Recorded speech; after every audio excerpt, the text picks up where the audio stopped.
Welcome to the NCCH Healthy Built Environment Online Forum webinar. This webinar series is a part of the NCCH Healthy Built Environment in Canada Online Discussion Forum.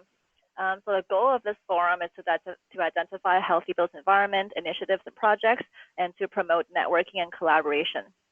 My name is Tina Chen, and I'm an environmental health and knowledge translation scientist at the National Collaborating Center for Environmental Health. Not sure if Sharito's on the line today. She is my co-lead for the online forum, and if she joins us later, she'll be helping us with the facilitation of the discussion portion. So today we have the great pleasure of having Celia Lee, who is the Active Neighbourhoods Canada program lead of Sustainable Calgary. She specializes in research and writing to inform policy, community engagement, and program development. Her role at Sustainable Calgary has been to develop a Made in Alberta approach to co-designing healthy neighborhoods and to inform policy that supports healthy, equitable places. This has included participating in and commissioning original research on health in the built environment. So this webinar will begin with a presentation, followed by a 45-minute discussion. We will mostly use the chat box for comments and questions during the discussion portion. For those of you who have joined our webinar before, you may have noticed that the platform looks slightly different. It looks like Gotomeeting has updated their webinar platform. So you can find the chat box on the right-hand side in the second tab, I believe. It looks like a speech bubble. So you can add your comments and questions into the chat box. And however, if you'd like to speak up, please let me know in the chat box, and I will try to unmute you so you can speak into the phone. Hopefully, you've all had a chance to review the discussion questions sent previously and are ready to provide some input. After the webinar is completed, we will send you an evaluation survey, and the webinar recording will be posted on the forum later this week. Thanks, everyone. Now over to you, Celia. Thank you. Awesome. Thank you so much, Tina, for the introduction. I'm standing here in Calgary. It seems like every time I give a webinar, it's a snowy day. The trees seem to have like 2 inches of snow on them so far, so I'm having a nice, cozy day. You've already introduced me, but I do want to give thanks to our Active Neighbourhoods team members that did provide content for this presentation. So that includes colleagues in Montreal, Marie-Joëlle Chrétien and Julia Voyer, colleagues in Calgary, Dalia Gottenheim, Katie Lauren, Roxanne LeBlanc, and in Toronto, Francis Nasca. So just to give you an overview, I'll talk a little bit about Active Neighbourhoods Canada and our co-design work. That's sort of our core work and where we started. Then I'll talk about how we're scaling up and in part for policy. I'm seeing that some people can't hear me.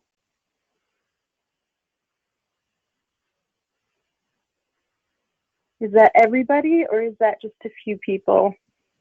Yeah, I'm trying to see. Are people able to hear us on the phone?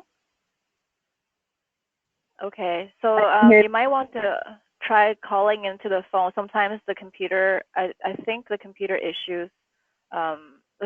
has issues with audio, so it's better to use the phone. I'll post the phone information into the chat box again. Thanks, everyone. Sorry, Celia. Thanks.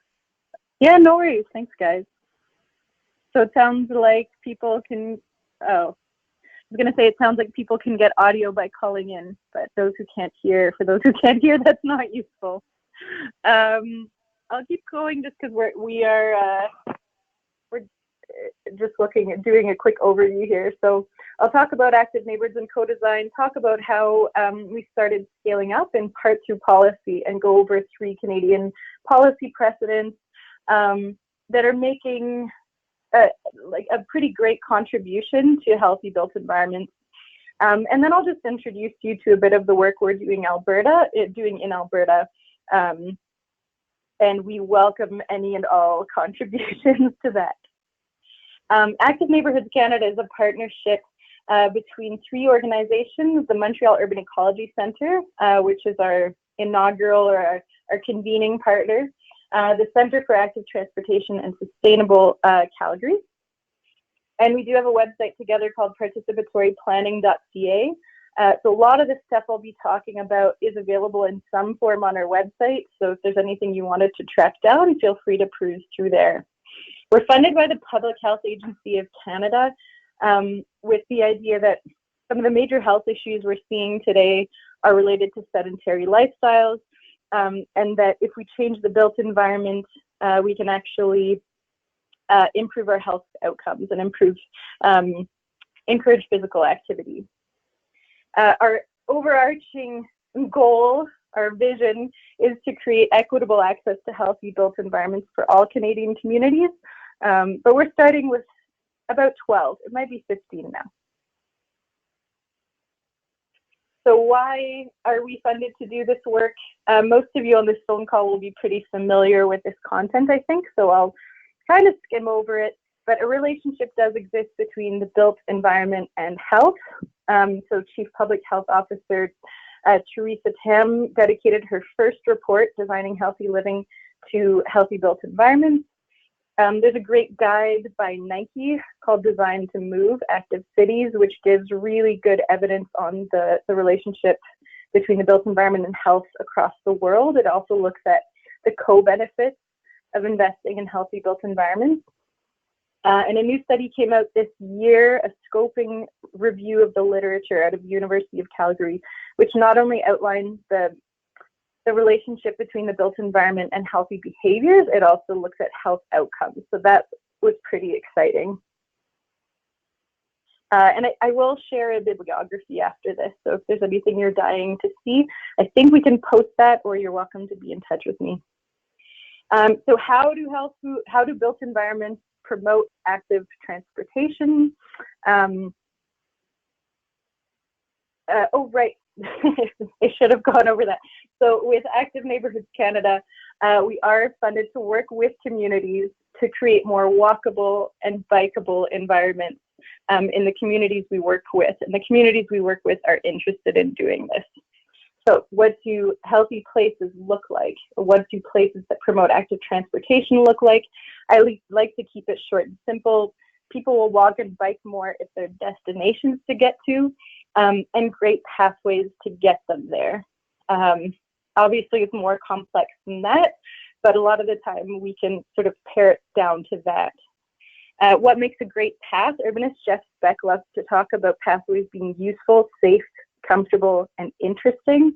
And how I like to think about it is that human beings are basically lazy. They're energy conservers. So we're lazy, but we're very curious. So can we design for that?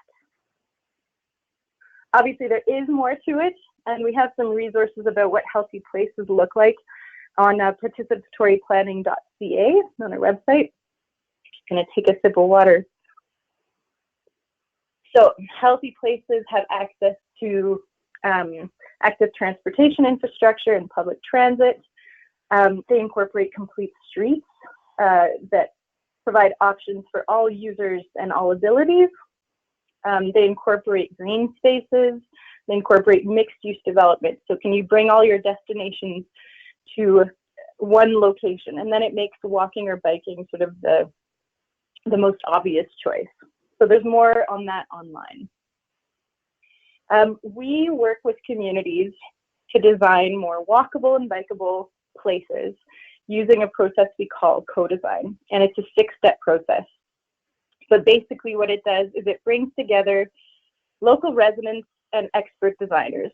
So people who are experts on the local community, on how they use it, on some of the challenges, and then expert designers. And from there, we develop some solutions. So these are just some pictures of us working in Bridgeland, doing some mapping work to find out more information from local residents, in Acadia, in High River, in Acadia again.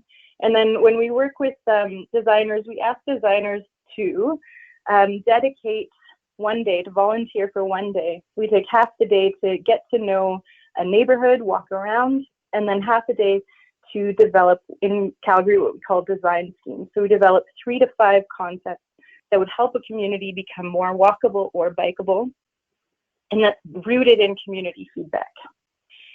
So this, for example, is our 3 design schemes for Marlborough, which then communities would have the opportunity to vote on, to prioritize, and to provide feedback for.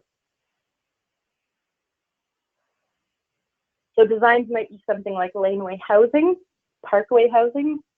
They might be something like bringing vibrancy and different uses to abandoned spaces. They might include something more permanent, like bringing a green bridge across the river to create more connectivity. It might involve a complete street, building a complete street in the neighborhood and creating a destination like a community garden. And it might involve bringing vibrancy to back alleys like they did in High River, with the idea of expanding the pedestrian network.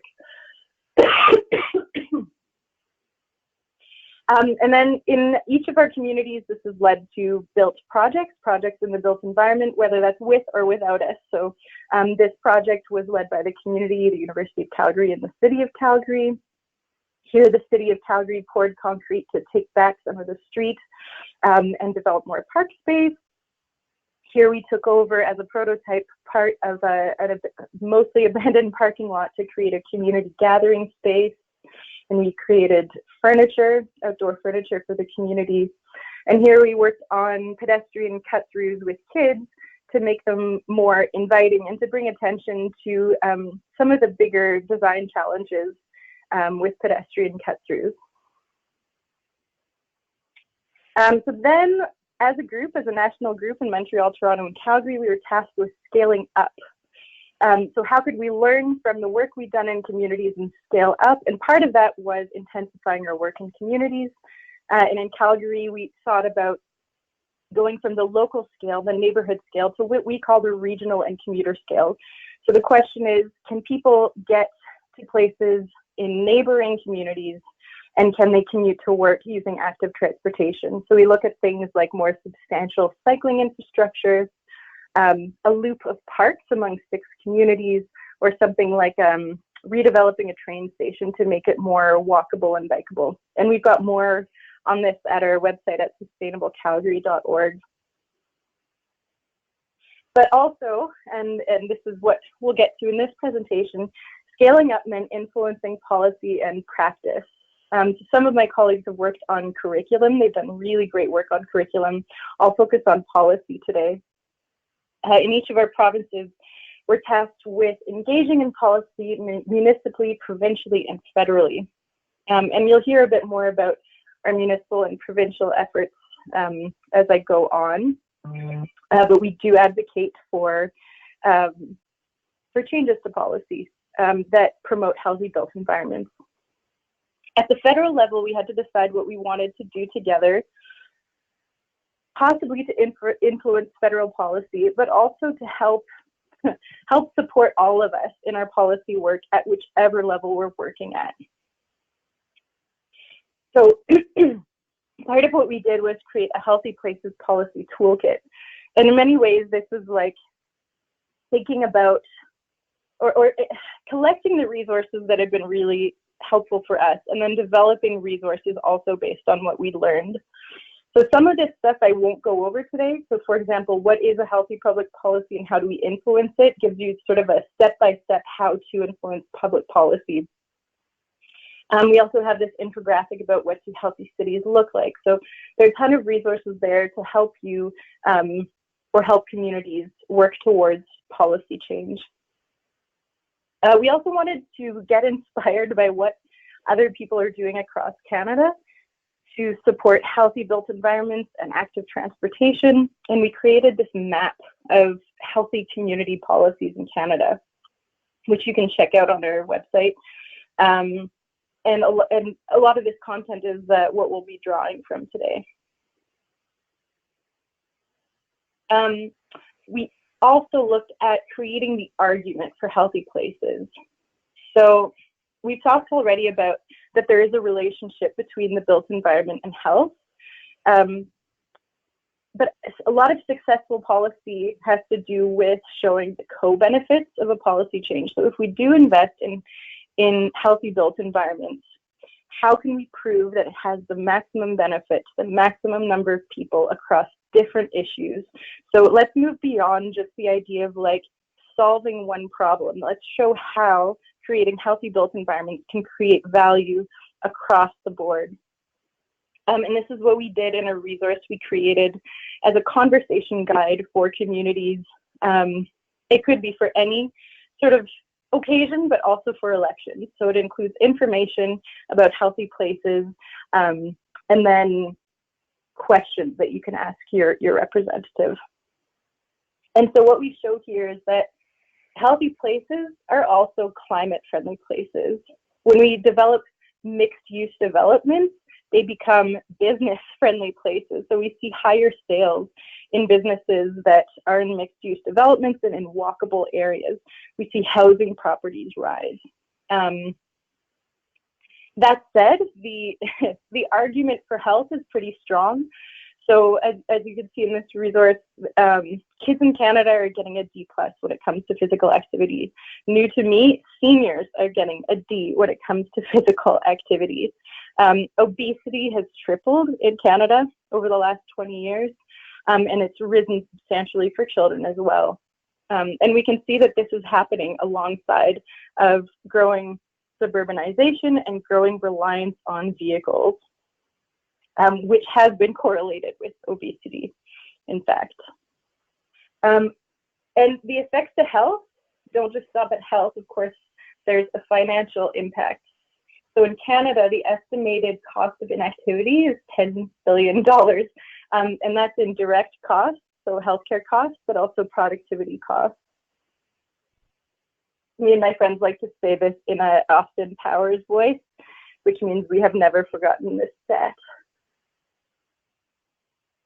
So I'll dive into policy precedents, and these are policies across Canada that help support healthy built environments, active transportation, and health equity. So we want to make sure that we're not just creating healthy built environments for some and not others. We want them to be for everybody. I have another bias in the policies I selected for our policy map, and that is that I wanted funding to be associated with them. I want there to be a mechanism to put in practice our values. And for me, this is associated with not just the urgency of the health crisis, which is urgent, but also the urgency of the climate crisis. So if we create healthy places, we are creating climate-friendly places.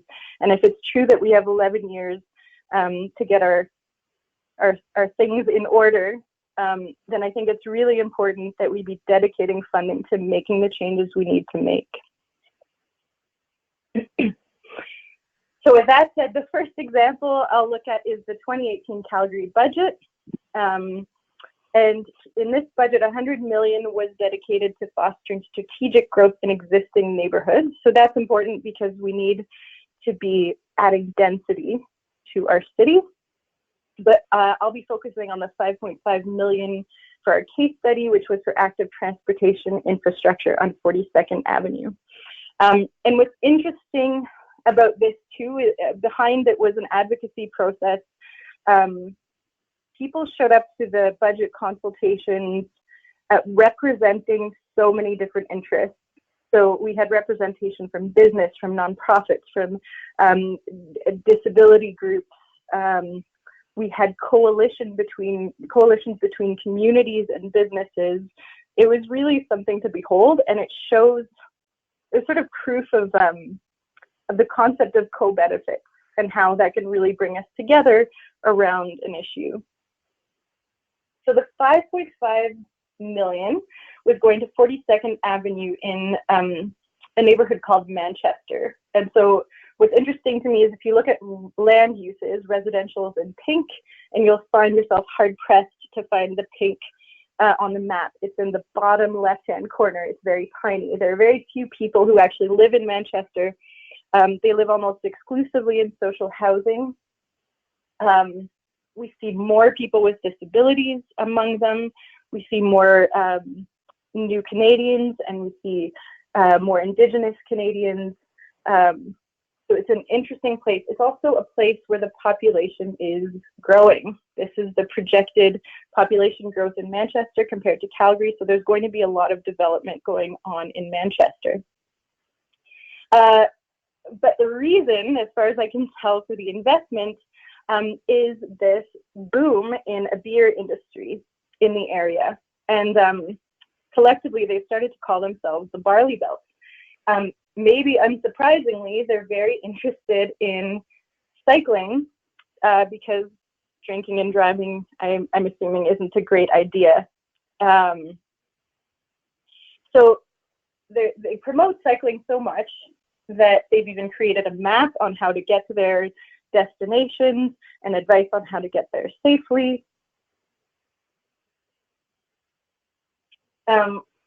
But also, this is what it looks like on 42nd Avenue. So the Barley Belt has actually been really successful in attracting a lot of cyclists, like really successful. But this is what it looks like on 42nd Avenue. It's not very inviting at all to active transportation. And so this is where the funding from the city comes in. And so they've come up with 4 possibilities for bringing active transportation to the avenue, cycling and walking infrastructure. And that's to make it safer for people who are getting there and likely to make it more inviting. This is an economic development opportunity for the brewery industry. I am actually not sure which one they've selected, but they are moving forward with one of these options. We've been working in Manchester for about 10 years doing research and community engagement. And so we've gotten involved in a co-design process in Manchester at this point. And part of what we're thinking about is that as this funding comes into Manchester, we want to make sure that the needs of the community aren't forgotten. And we want to make sure that, can they benefit from this booming brewery industry? Can they benefit from the funding going into the community? And so we've been engaging in this co-design process with the community. And our design work will be coming out in January 2020. Again, with that idea of 3 to 5 design schemes, in this case that are doable within about 2 years, that could really improve things for the local community. So that changes to public spaces benefit not just businesses and visitors, but residents, and make active modes safe, convenient, accessible, and attractive for everybody.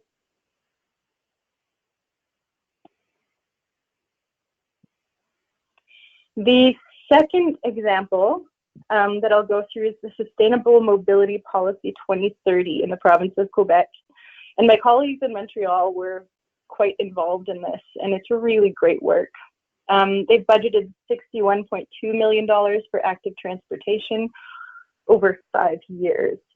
A big thrust of the Sustainable Mobility Policy is to reduce fuel consumption and greenhouse gas emissions. So this is really interesting. So it turns out that 800,000 people in Quebec drive a distance of less than 5 kilometers to work. This is really important because 2/3 of greenhouse gas emissions, of personal greenhouse gas emissions in Canada, come from personal transportation. And so this is something I've actually seen across several policies across Canada, is this idea of, can we start eliminating short trips by cars? And can we start replacing those trips by active modes? And so how can we make that easy and attractive and interesting for people? This policy targets a 20% reduction of solo car trips, a 40% reduction in fuel consumption below 2013 levels, and a 37.5% reduction of greenhouse gas emissions in the transportation sector below 1990 levels. So it really is quite targeted at emissions. It also aims, I think it's to have 4 transportation options for each Quebec resident, which I think is, I'll come back to. I think that's very interesting. So how do they want to reduce emissions? Sort of in 2 big ways. So electrifying transportation and bringing a complete streets approach to Quebec, to communities throughout Quebec. So the case study I'll look at is in Saguenay. And actually this example wasn't funded by the Sustainable Mobility Policy, but it did help inspire it. So this is the kind of project that would be funded by the Sustainable Mobility Policy. And it's a project that my colleagues worked on in Montreal. We're looking at a pathway called Traverse du Coteau, and it's a pathway that goes along and through Saguenay, which is great, but there's some issues. So throughout the pathway, the crossings of the pathway tend to be, in this case, unmarked and not super safe. The pathway is not lit, or it wasn't. And there are issues with snow removal. So it's not very safe in the winter. So it gets used more seasonally, and it doesn't get used at every time of day. My colleagues in Montreal got funding and were able to work both with the city and with a local artist. So the local artist produced pieces of public art along the trail. They were able to put in some safer crossings. That's some more public art. And they brought in a new snow removal policy as well. So this made the pathway much more usable at all times of day. Oh, they also brought lighting. I shouldn't forget that. They brought lighting to the path. So it becomes more usable at all times of day and through all seasons. And I know that it's very important to my colleagues in Montreal, as well as to me, but I know that this was important to them as they were working on it, is that this kind of work enhances equity as well. So we know that the annual cost of owning a vehicle is between $8,600 and $13,000 a year. So about 20% of a middle class income. So we want to make sure that there's redundancy in our transportation system. We want people to have options. And that's not just if they don't have a car, but what if the car breaks down? We need options, and we need affordable options, and we need options that get people to work on time so that their jobs aren't threatened. The third example is the policy called Bike BC, which was put forward by the Ministry of Transportation and Infrastructure. And the purpose of this is to build active transportation infrastructure across BC. There's 40.1, at the last I counted, there'd been 40.1 million available. That may have changed at this point for projects across BC, and 770,000 went to the case study we'll look at. So this policy really, they select projects that demonstrate how they are prioritizing safety. So they're designing with safety in mind. So that's really important in terms of connecting with a Vision Zero approach. They also have a new stream of Bike BC dedicated to active transportation projects in Indigenous communities. In BC, 1,600 cyclists and 2,500 pedestrians get hit every year. And in the case study we're looking at in Kelowna, we know that in Kelowna, I think it's 120 cyclists and 150 pedestrians are struck annually. And so keeping in mind and prioritizing the safety of vulnerable users is quite important. Our case study in this case is the Okanagan Rail Trail in Kelowna. So the $770,000 went to fund the creation of a new trail in Kelowna. So initially, before it got started, there were 24 kilometers of rail between Kelowna and Coldstream. We could only get from one to the other by highway. So what the city proposed was to create a pathway along where the rail trail used to be and create connectivity among communities. I think eventually they're looking to have 48 kilometers of pathway that would connect 220,000 residents in the area. But what was really important here is that the pathway is relatively flat. It's at water level. It's fully separated from vehicles. So that makes it really safe for vulnerable users like kids.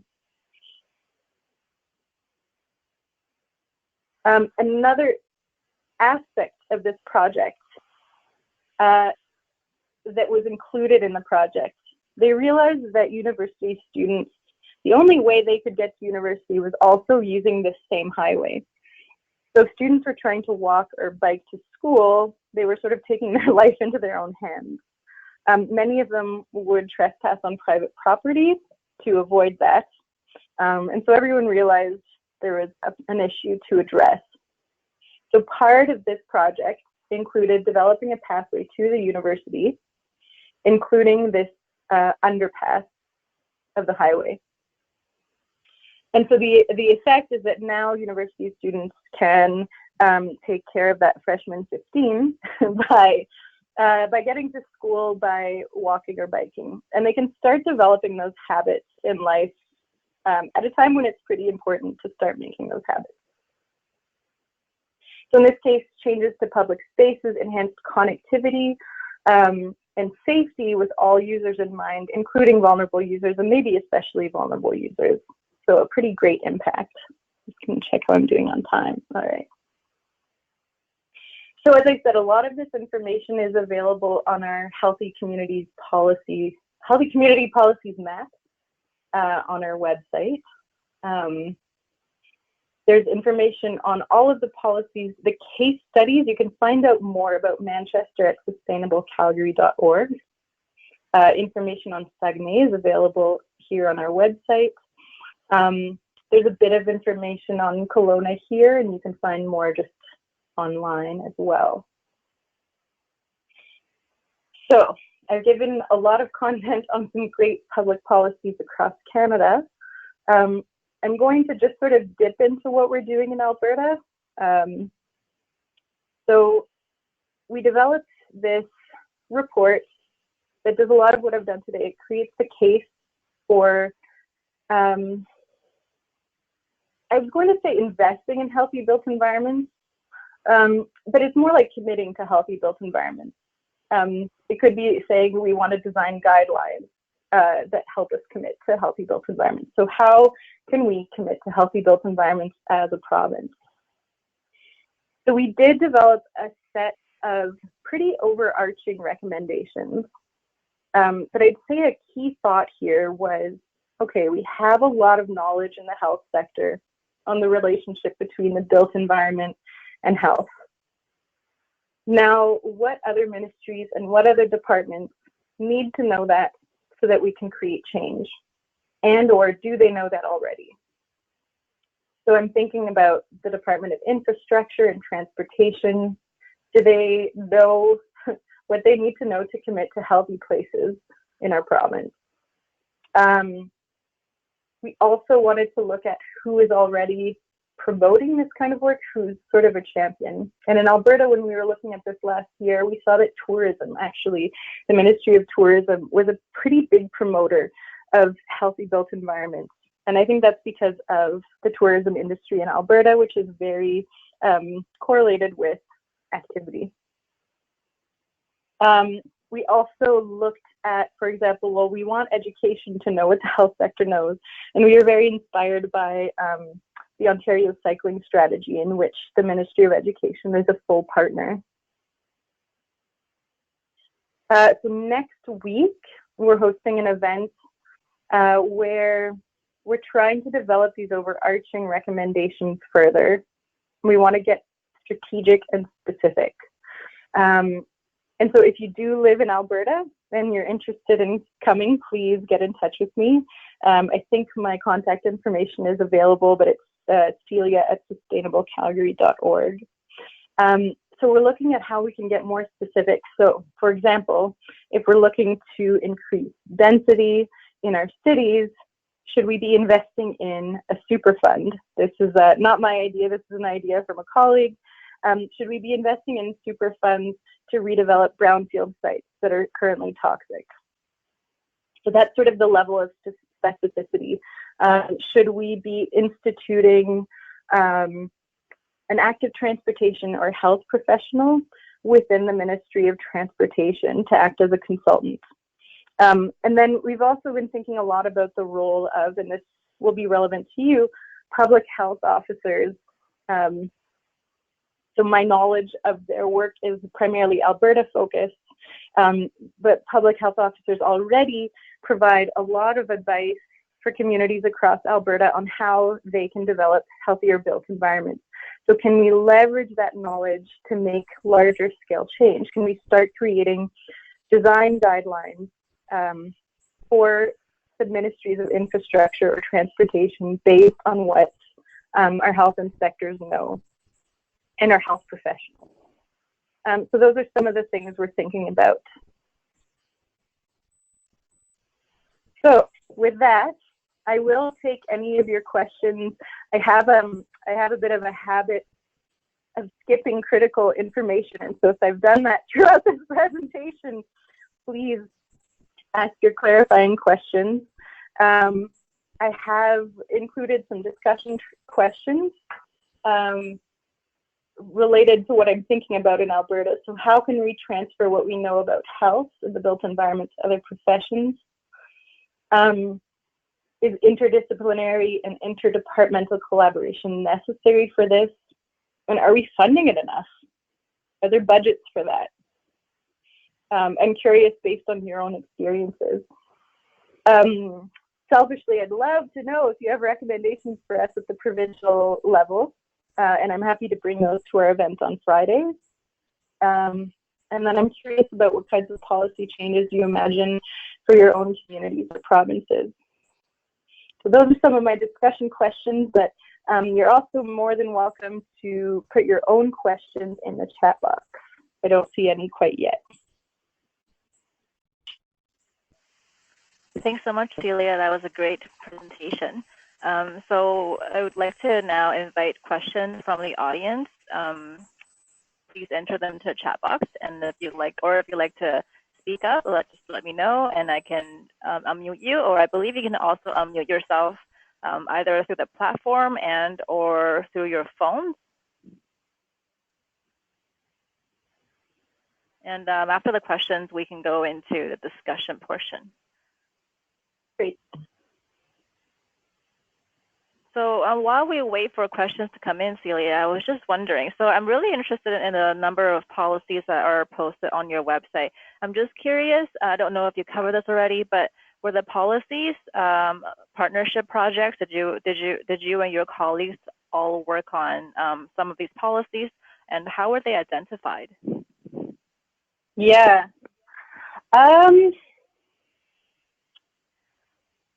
So we didn't all work on them.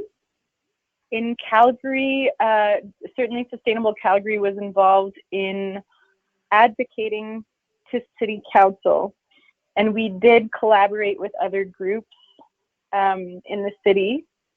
And I think something we did particularly well that time. So what often happens in when we're giving council presentations, everybody who gets to speak to an issue, in this case, the Calgary Budget, gets 5 minutes to speak. And a trap that I sometimes fall into is that I want City Council to know everything that I know. But in 5 minutes, you can maybe get one message across. And so I think what we did really well with collaborators this time is we each chose an issue to speak to. And that way we could be clear and concise. And when each person stopped talking, city councilors knew what the ask was. And it was generally one specific thing, or it was one piece of critical information. So how did we get involved? We had decided ahead of time that we knew we wanted to impact the budget. And again, that's the idea of like putting your money where your mouth is. So there's urgency around tackling these issues, and we need money in our city budget to be tackling them. And then I guess we also knew that we had decided for ourselves that we would advocate 3 times to the city, and so that was one of the times. When it comes to our partners in Montreal, I believe they were invited to participate in the creation of the Sustainable Mobility Plan. And so that comes from years of building their networks and building their relationships. Does that, and Great. so it's like BC is not as aware of the process. I have a big crush on the policy, but I'm not as familiar with the process. Great, thank you. So it looks like there's a few questions in the chat box. So first one, thank you for your great presentation, great slides. A question for you, as our local governments often change, especially mayors and councillors, how do you continue to educate or advocate for healthy public policy in this circumstance? Yeah, that's tough. Because I do think there are issues in city government. So for example, I know in Calgary, there's been times where we had huge public engagement sessions that involved 30,000 people. So imagine Calgary, for example, involved, I don't know exactly how many, but it was tens of thousands of people. And so from my perspective, if you want to build trust with people, you have to honor those contributions, regardless of whether you're a new councillor with a new agenda. But often that's not the case. So I think, I mean, politicians aren't always your audience. People who work within the bureaucracies are, you know, they're devoted. They've been working at this for ages. They have a lot of strategic power. They have a lot of influence. So I guess sometimes it's about deciding who your audience is. It's also about being consistent with your messages. So sometimes I assume, oh, everybody already knows this. So I've presented to council about health in the built environment, thinking like this is so obvious, but it wasn't. And in fact, people were so grateful for the presentation and it wasn't obvious. So if you have changes in representation, you just need to repeat your messages and not feel self-conscious about it. At the end. Great, thanks for that. Okay, Sabrina, if you have any follow-up comments to Celia's response, feel free to add them in. So the next question is around healthy built environments, healthy built communities from a social justice perspective. Two major SDOH issues in these types of plans. For example, food deserts, a lack of affordable grocery options for local residents, and active transportation initiatives that focus on solely or primarily on city center areas, and an exclusion of realistic options for suburban areas in which poverty is becoming more prevalent. So are your teams considering these two issues? Yeah, we are. Yeah, at Sustainable Calgary, we have another source of funding called the Housing, Transportation, Food Nexus. And so it recognizes that housing, transportation, and food are the three biggest household expenses. And so how can we make those things affordable? How can we make each of those more affordable and more accessible? It's one of the big reasons we work in Manchester. It's been a focus of work in Marlborough. We have worked in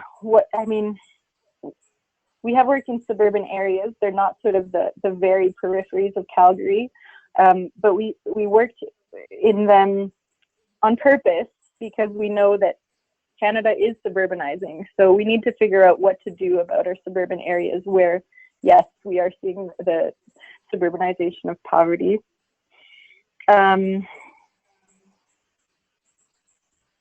How we're addressing this, I mean, each community we work with, we select based, two of our criteria are there more people in these neighborhoods that are experiencing low incomes, and are there more new Canadians? Because we know that those communities are typically underserved when it comes to active transportation. And then once we're working with them, we also do take into consideration food. So it's definitely on our radar. It's an issue of interest. We've done research on the availability of food, but I'm trying to think of whether we've started developing solutions to that quite yet. We've developed some sort of futuristic work in Manchester to that effect. Futuristic work is not necessarily out of reach, but it's definitely not on a 5-year time frame. So it's a very good question. It's on our radar. I know it's on the radar of funders coming up as well. I've heard from funders who are focused on greenhouse gas emissions. I've heard them talking about, well, are you looking at affordable housing? And they are thinking about like the co-benefits of our investments. So I think we're seeing a change in terms of the projects that may be funded in the future. But it's a great question, and it's a great point. Mm-hmm. I just wanted to mention, so through the NCCH, we do have some resources on options to alleviate food deserts. It's just more of an informational resource for you to perhaps consider when you talk to your municipal stakeholders or municipal staff, to advocate on several of these options to alleviate food deserts and also food swamps in your neighborhood. Awesome. So next question, how would you begin to influence a community that believes only speed bumps or photo radar will be effective to decrease speed in school zones, knowing we need to move them towards complete streets, mixed-use development, and creative, vibrant designs and equitable access? Mm-hmm. I'd say pilot projects and like taking time with communities. So that's actually something the Department of Transportation has talked to us about. So they've said when they work with communities that have worked with us in the co-design process, they typically have to explain less when they do things like put in temporary curb bump outs. And when they get feedback that like, oh, don't put those curb bump outs in there, all we need is speed bumps and radar. So the fact that we took time with the community to hear what they had to say, to exchange information, definitely made a difference. And then I'd say pilot projects, and then communicating with the results of pilot projects with the communities. So, I mean, people don't know till they know. That's what I would say. I'm interested in if you have a response to that, or if you've run into particular challenges.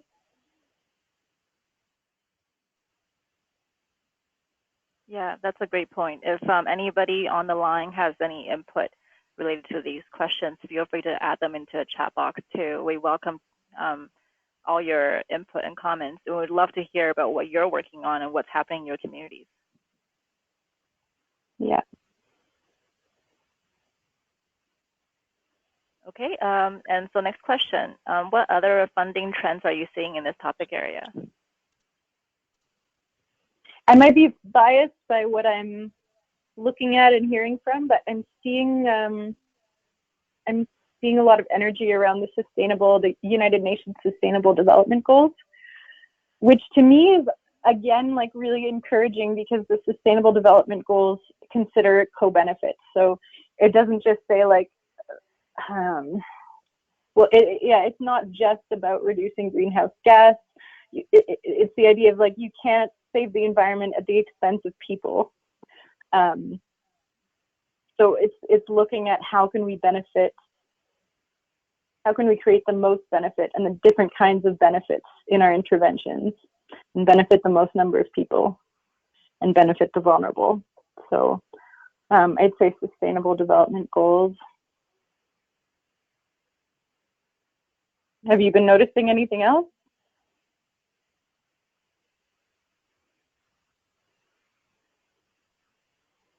Just wondering if perhaps is climate change one of the trends that are... Absolutely. Yeah, absolutely, yeah. Yeah. And what I love, so for example, what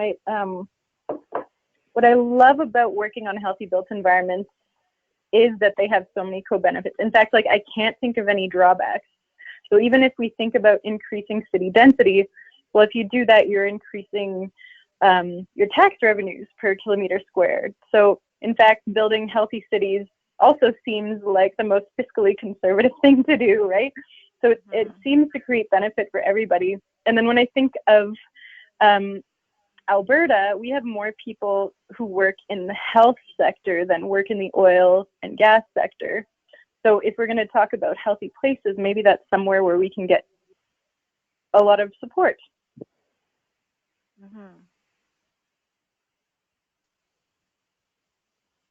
Yeah, for sure. We're seeing, Claire says we're seeing links between housing, transport, and direct services. So making direct services more accessible, I'm assuming.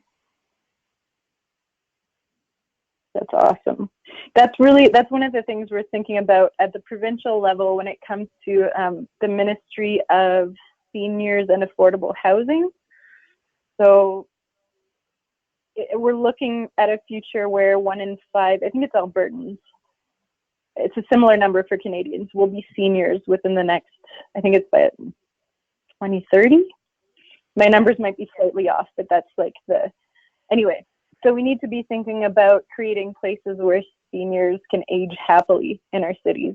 So when we're developing seniors housing and when we're developing affordable housing, let's not just like find the cheapest piece of land. Let's consider creating healthy lifestyles and affordable lifestyles. So that's something we're hoping to influence provincially. Oh, cool. Claire says she's hearing the same, that it's a priority. Yeah, I agree. I'm definitely seeing more seniors and healthy aging projects happening as well. Given that, as you said, by I think 2030, I think over a quarter of Canadians will be over 65. Wow. Yeah. And so there's studies on that of like, I get frustrated sometimes because there are a lot of studies out there on what seniors need in their built environments to age happily in place. We've gone and interviewed seniors and done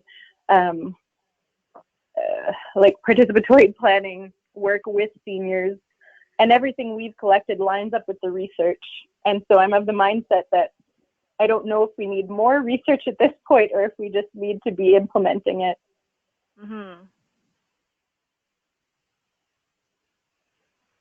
Great. Okay, so let's move on to discussion questions then. So the first one, Celia mentioned, how can we transfer what we know about health in the built environment to other professions and to decision makers? Oh, there's another question that just came in. Celia, are you involved in dementia-friendly cities efforts?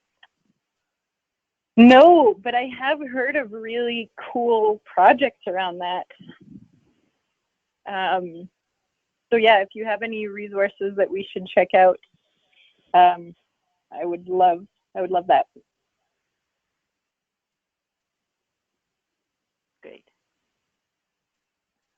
Just a reminder, if you know of any interesting projects, feel free to add them into the chat box.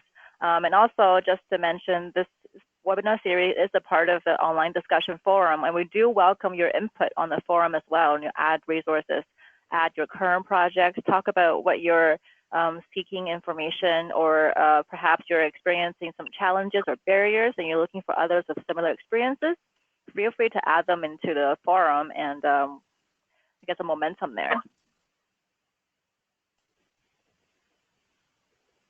And Amaja, I just wanted to say, if you want to post those dementia-friendly resources to the forum, that would be wonderful as well.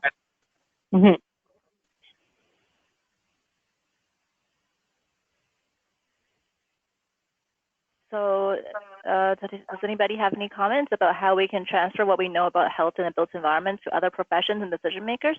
Have you had experience doing that sort of work, working with other professions and advocating for health in a built environment to decision makers?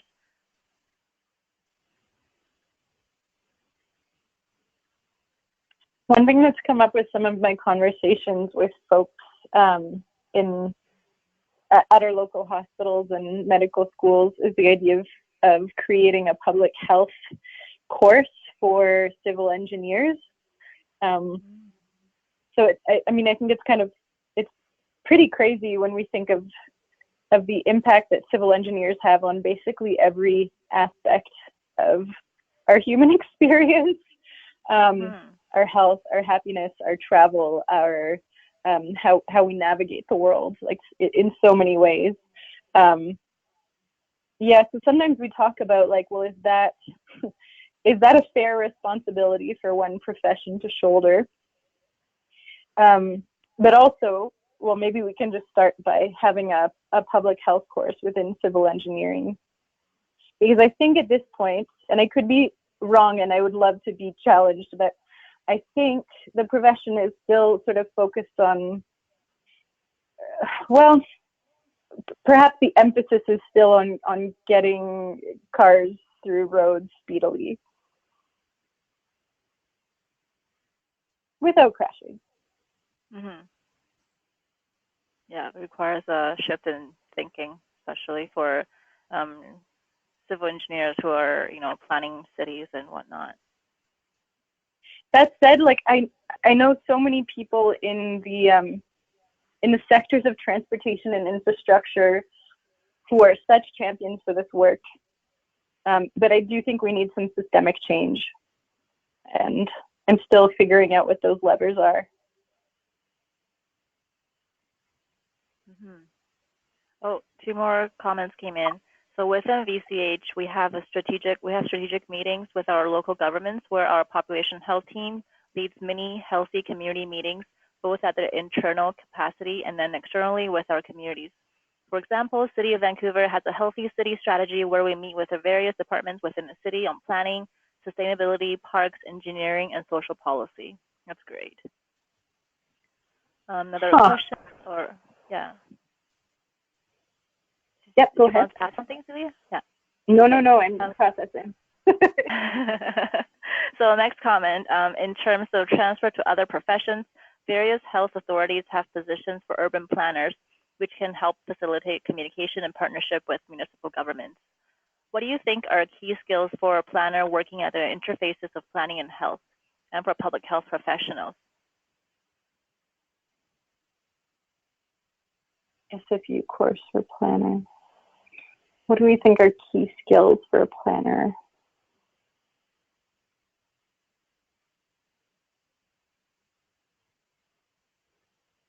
Yeah, I suppose it makes me think of like speaking the language of different professions.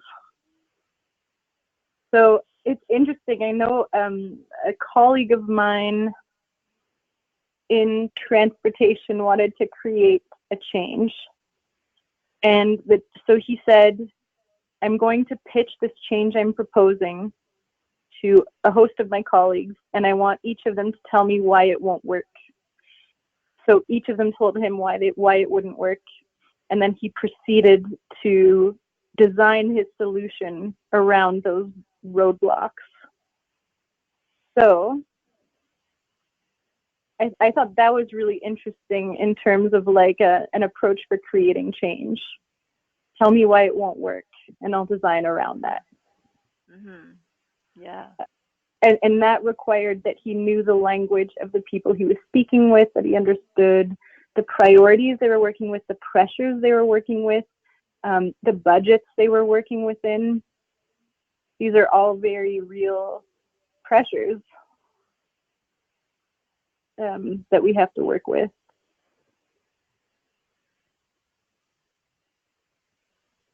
For sure. The core. So next, another comment came in, the correlation between physical space and health, easy to see. On your website, only two focus are referenced under climate change. Canada recent presentation on climate change forecast impacts on health. Easy to see. Only two are referenced under climate change. Looks like the chief is adding more comments or following up. Yeah, and I just wanted to mention, yeah, there are quite a few health authorities and health units that have positions for urban planners. And I know one of our champions, our foreign champions, she is actually a planner who works at a local health unit in Ontario, which is great. Oh, the chief added a link to the presentation that he mentioned. Awesome. Decision makers are clear on the why. We need space. We can get decisions and funds, I'm hoping. Yeah.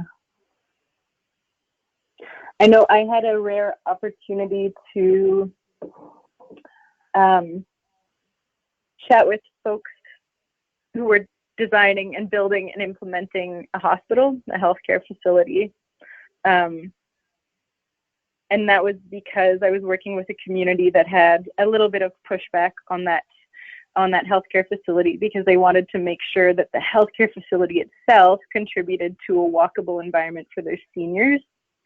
So for me, that was really interesting, because it was like the most natural marriage of health and infrastructure.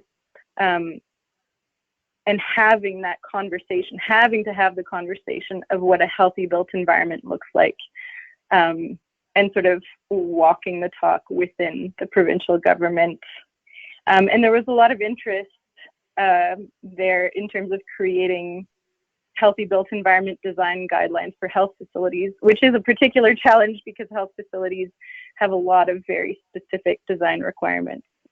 So here, that's been a really interesting way to talk about healthy built environments and bring those two ministries together in a very natural way.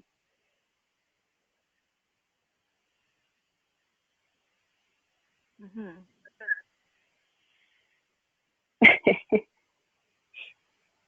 Any other comments for the first question? If not, maybe we can move on to the second one. Do you think interdepartmental collaboration is necessary for effective knowledge transfer? Is it under-resourced? I think definitely it is under-resourced. How can this be addressed? And that's a tough one. So that question comes from, like, I don't work in government, but my sense is that, and I could be wrong, I don't see a lot of like pieces of funding for like health and transportation to sit down and plan together, and to develop guidelines together or to collaborate. But I could be wrong, and that's what I'd love to know more about if you've got some insights. Yeah, that would be really interesting. Are there any policies or teams in your health units or health authorities or on your teams that allow you to work with others in your health units, or for example, other departments, other teams in your health units, or feel free to speak up and let us know how that's promoted in your workplace, and perhaps how that came about, or if your teams or your health units have ways to advocate or promote interdisciplinary collaboration. Sorry, does someone just say something? No. Okay.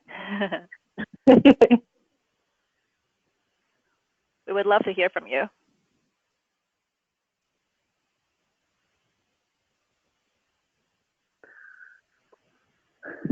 So Paige just says, I think it is necessary and very under-resourced. As a PHI, we meet with some city members for building and fire, etc., but it is really only to make sure that new developments meet our health regulations and not to influence to make a more sustainable and healthy city. We are not encouraged to work outside our required jobs, so collaboration with other departments is not very common. Okay. Yeah, that's really too bad. I think it's hard to get, support to work outside your mandated job requirements, unless, say, for example, a collaboration naturally comes comes about. Something I heard, something someone told me a long time ago too. Someone told me that because health gets so much funding provincially, that there can be like a little bit of a sense of competition from other ministries, like, oh, if you want to collaborate, you foot the bill because you get more money, like that kind of sentiment, which I found interesting.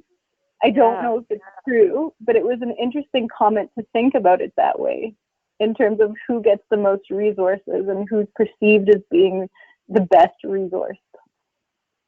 For sure. Another comment came in from Cheryl. It is necessary. I had an interesting conversation with a stranger on the plane who was a land use planner of sorts for businesses. He was very invested in helping his local homelessness issue in holistic ways, so business owners would want to invest in the area. Huh, that's really interesting. That's interesting, because it opens up the question, like maybe the question I asked was too specific. It kind of opens up the question to how do we create space for innovation? And so innovation, of course, doesn't just involve governments. It involves businesses, it involves individuals and nonprofits.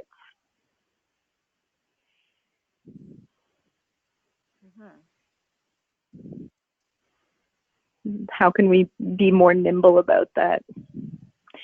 The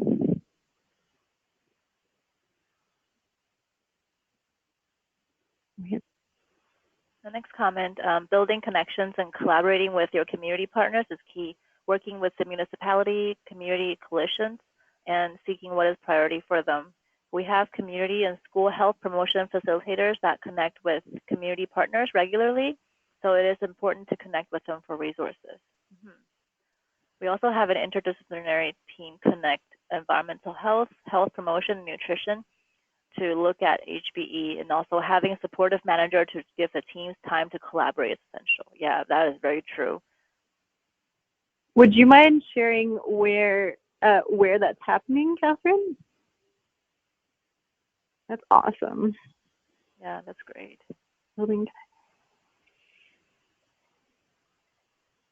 think there were some folks I talked to who are from Ontario, not sure which health units, but they do have teams, like interdisciplinary teams that allow them to meet on a regular basis to talk about common projects and possible collaborations between projects, which I think is fantastic. Yeah.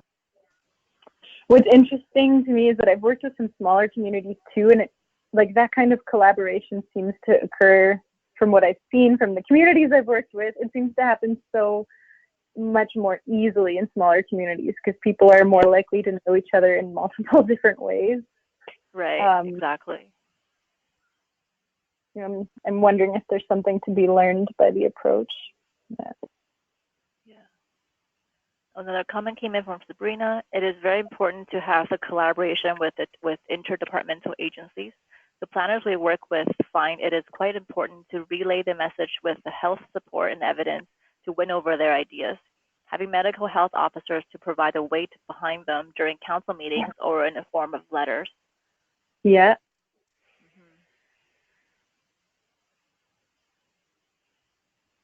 Oh, Catherine responded that she is in central Alberta. Wetaskiwin! Nice. I'm a fan. Awesome. Okay, why don't we move on to the next question then while we wait for, if you have more comments, feel free to add them into the chat box. We always welcome as many comments as you can add. So the third question, what recommendations would you make for provincial policy change to support the development of healthy communities in Alberta?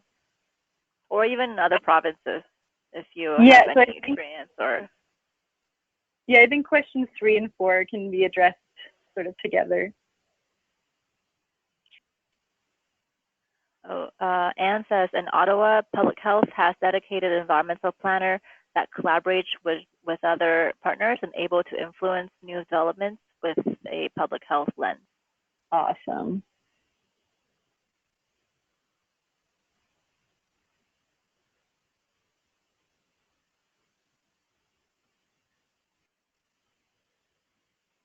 Yeah, I've heard of that work in Alberta too, but I wonder if in Alberta there's room for making that role more official.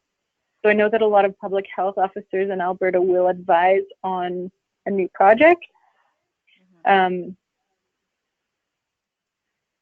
but not in terms of like having a set of guidelines that new developments have to adhere to. Though that said, a lot of communities are pretty interested in developing healthy built environments voluntarily. I've also heard that. But I think we can take it a bit further than that and start to make this work more official.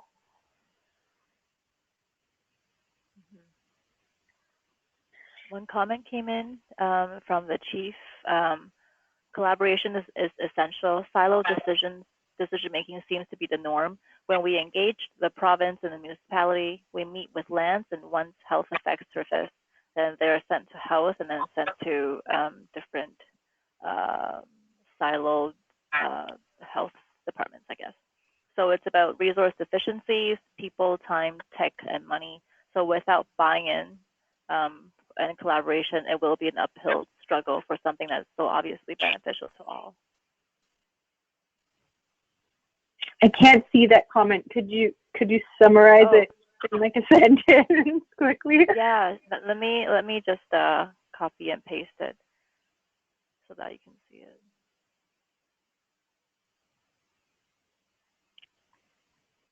Yeah. Another question. Yeah. Go ahead. Well, the idea of silo decision making, like sometimes so ideally we would work across silos. Sometimes I wonder, should we just hire a consultant and assume the silos are going to exist and like hire a third party team to sort of go between silos? And maybe it's also a question of like timing. So maybe, yeah, I don't know. Yeah, it feels like you need dedicated personnel. Yeah. Yeah, I think that's maybe it, because I have seen examples of really great collaboration across silos. But I've also seen those programs end and then not be renewed, and I don't know why. So. Oh, a couple more comments came in. Not all smaller communities have people in roles devoted to healthy communities work. The folks who wear a lot of hats and do HBE healthy communities work off the side of their desks are hungry for training. Yeah. Are hungry for training. Okay, that's interesting.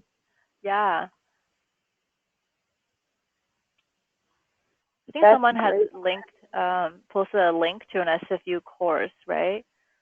On planning. So perhaps it's something that could be shared with others who are interested in further training.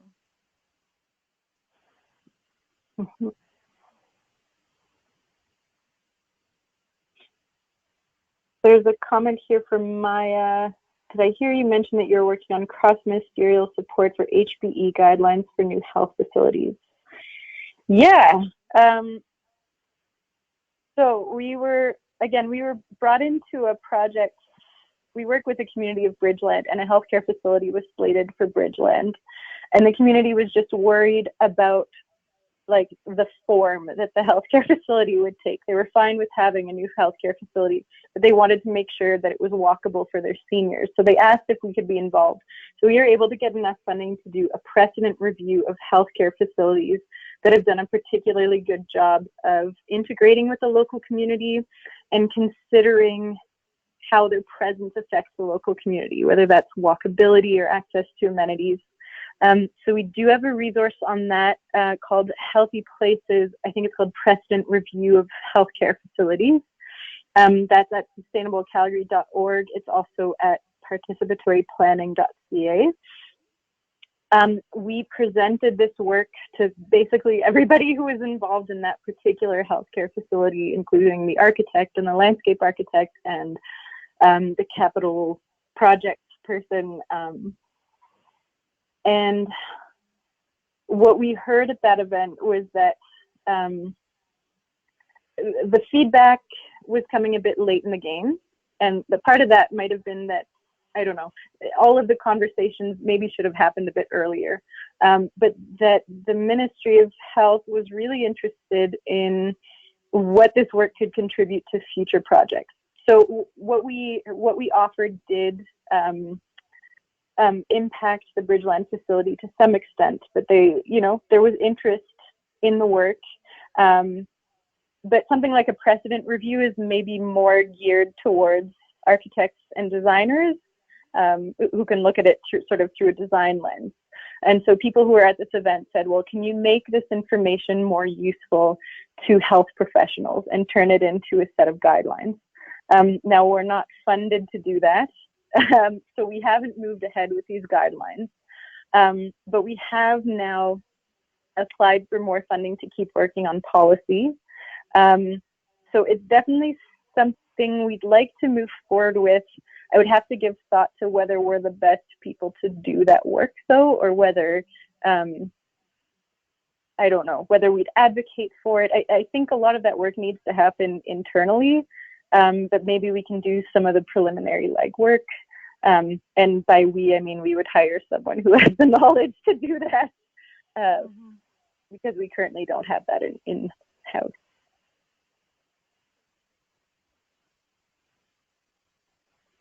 But that work is really exciting to me. So if we can get hospitals to be thinking about healthy built environments as well, that'd be great.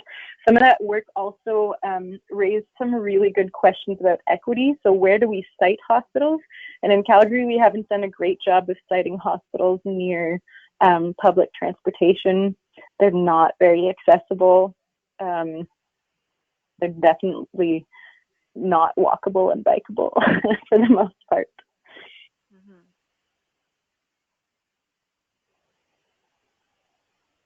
Great, thank you. Okay, so next, there's another comment. Sabrina posted a national document with the CIP and Healthy Communities policy document. So I think this is CIP's policy for getting their planners to work more on healthy communities and think about healthy community planning. And there's a BCIT HBE course for environmental health officers.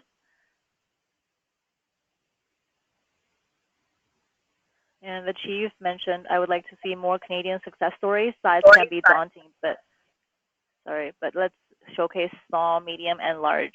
It's to reinforce both why and benefits. I recall the conversion of an abandoned New York railway turned into something absolutely amazing. Yeah, absolutely. Yeah, I have a few thoughts in response to that. So I guess one thing that surprised me in our work, before I was working in this field, I was working on poverty-related policies. And in that work, a top-down approach seemed to make sense.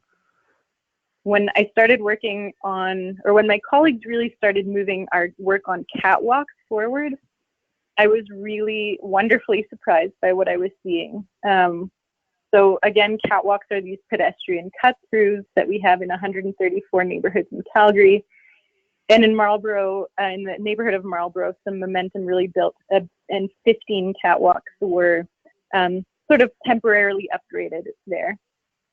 And it got a lot of people excited because it's change at a scale that they can get involved in and that actually makes a really big difference in their lives. And that does promote active travel. And so it can actually really make a difference. A lot of people, when we're talking about promoting health and working against climate change, that can seem really overwhelming, but this is something that's absolutely doable and it has impact. And what I started to see was that work on the ground was also developing momentum for larger scale policy change. And it actually has impacted the conversations we're having at the City of Calgary right now. So that's really interesting. And so absolutely, we should be thinking about different sizes of projects. Small projects can make a great difference. When it comes to some of our large projects, what I've identified is that, at least in Calgary, we could get better at evaluating the impact they're having. So we did a quick health economic assessment tool analysis of the cycle track, and just looking at the impact of the cycle track on mortality in the city and giving that a dollar value. But that was just sort of like a quick and dirty calculation using an online tool. But I think in general, if we can start saying, like, every time we create a new project in the built environment, can we start quantifying the impact of that? And I think that'll really help us make the case that, okay, well, here's what we're promising from infrastructure changes, but then what happens once we start pouring the concrete or taking it away, whatever the case may be. But I also would like to see more success stories, and I've heard that actually from smaller communities across Alberta is like, well, what are some examples that would inspire us and get us excited? So yeah, I think that would be really great to have a platform where we're sharing some of that stuff, even if it was like Pinterest. I don't know what the kids are using. Yeah, I agree, which is why I got excited about your the healthy built environment policies. I'm not sure of the database, but at least you have a platform where you're identifying policies around, the country, different provinces on active transportation, which is great. And it's something that we're kind of trying to do as well with our online discussion forum, right? Just to identify interesting projects across the country and getting people to come and share information and learn from each other. Awesome. What's been really cool with the Catwalks project is that we're also keeping track of the bylaws that got in the way of citizens trying to improve their catwalks. So then hopefully that can lead to changing bylaws. Yeah, for sure.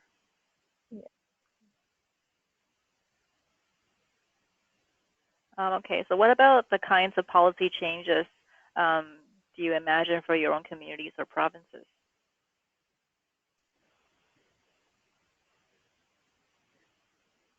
Are there any policy changes you wish would be passed in your own communities or provinces to help create healthier, more accessible, and more equitable communities?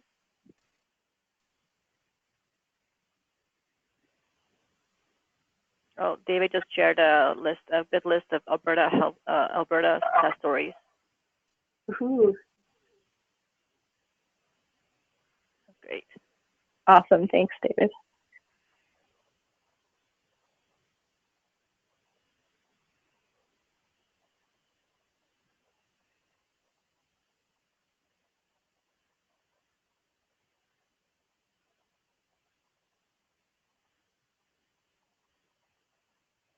Waiting for comments to come in, if there are any.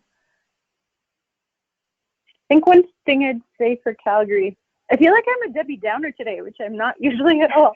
So one thing I'd say in Calgary is that we create great plans that we don't always see through. And so for me, I always want to see a policy associated with a budget. And of course, like, you only want to give it a budget once it's ready for it. But that should be part of like the whole process, is thinking about funding these built environment projects. But given that we are seeing budget crises in Alberta, maybe we also want to think about changes that don't require a budget. So can we change standards? And then as a government, that doesn't really cost, I mean, you have to develop the standards, but once they're developed, it just changes your approvals process, right? And so that's why I'm thinking about Calgary too. Well, okay, I don't want to download responsibility to the community, but if communities want to be involved and it helps cut costs to the city, can we change our bylaws so that there's more room for that? And so that, our residents don't get discouraged when they come up to these annoying bylaws and have to call all kinds of people and do all kinds of paperwork. Yeah, for sure. Yeah, I think it's the same for all the provinces out there, right? It's important to see funding associated with a project before you can really get it implemented and get it going. Oh, another comment came in regarding policy. In BC, it is mandatory for municipalities to review updates to bylaws on smoke-free spaces with the regional health authority, with the MHO technically. This is a model that could be expanded to include other health-affecting policies, routine review with public health. Some communities already do this through MOUs with their health authority. That's interesting. To update bylaws on smoke-free spaces. I mean, I'm happy to look into it further, but I don't totally follow what that means. I think perhaps I think when municipalities are wanting to update their bylaws on preventing smoking in public spaces, they have to go through the regional health authority before they can pass the updates, the bylaws. Okay, and they do this regularly. Okay. Right. Yeah. So this is just related to smoke-free places, but if this model could be expanded to other policies, other bylaws that also have health impacts. Yeah. Awesome. Yeah. Maya would like to see criteria for evidence-based decision-making processes rather than in reaction to public misconceptions or the loudest voices. That's a really interesting comment.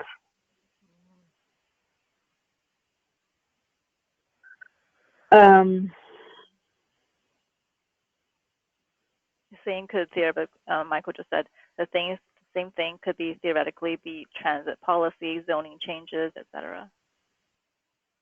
That everything should be reviewed by health if there are potential health impacts. Oh, I love that. I love that because it kind of gets at what I was talking about is like I think we place too much burden actually on, for example, and I don't mean to pick on civil engineers, but I am picking on them. But we place a lot of responsibility on civil engineers. And so this, for example, would give some of that responsibility to the health authority, which I think is appropriate given the impact that road systems have on our entire population. That's interesting. Okay, so we have about 2 minutes left in our allotted time. And while we wait for any final comments to come in, I'd just like to thank Celia for taking time out of your busy day to talk to us about your projects and your work and to talk about some successful policy examples across the country. It's been really enlightening and really interesting. So I just want to thank you for that. Oh my gosh, thank you for having me. This was great. Thanks for letting me pick all of your brains. So with that, if there are any further comments, feel free to add them to the chat box. And I think, Celia, you shared your email address, right, in case people wanted to get in touch with you after the webinar? Yeah, Celia@sustainablecalgary.org. Great. And so I will be sending out an evaluation survey after this webinar, and also the recording will be posted on the NCCH HBE online discussion forum. I posted a link to the forum earlier, but I'll add it again to the chat box if you want to check it out and continue discussions on the forum. And we are planning to release a new series of HBE newsletters related to the forum in the coming months. So if you're interested, feel free to email me. My email address is tina.chen@bccdc.ca. And thank you all for joining with us today, and have a good rest of the day. Awesome. Thanks, everyone. Thanks, bye now. Thanks. Bye.